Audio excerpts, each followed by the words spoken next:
साम्राज्य न्यूज, सामान्यांचा असामान्य आवाज।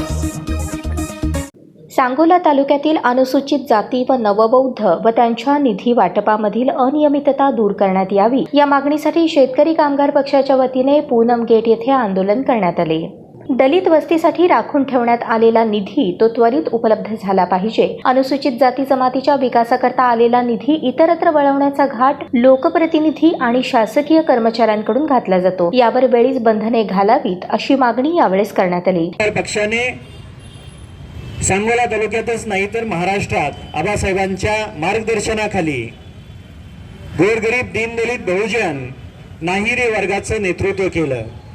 हे नेतृत्व करत असताना आबासाहेबांनी जे वंचित आहेत, गरीब आहेत, कष्टकरी वर्ग आहे यांना न्याय द्यायचं काम केलं आणि वेळोवेळी विधानसभेमध्ये त्या नाहिरे वर्गाचे प्रश्न मांडून त्याचं उत्तर सरकारकडून घेतलेलं आहे।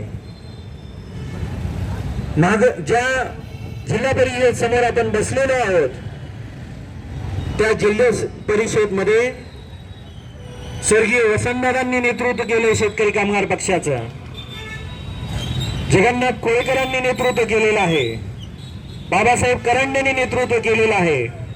आणि ज्या वेळेस परिस्थिती निर्माण झाली आणि गोरगरीब जनतेवरती अन्याय होतोय त्या वेळेस शेतकरी कामगार पक्षाच्या जिल्हा परिषद सदस्यांनी वेळोवेळी त्या सभागृहामध्ये प्रश्न उपस्थित करून गोरगरीब घटकांना न्याय द्यायचं काम केलेलं आहे। या आंदोलनात चंद्रकांत देशमुख, बाबासाहेब देशमुख, बाळासाहेब काटकर, संतोष देवकते, समाधान पाटील आदी उपस्थित होते।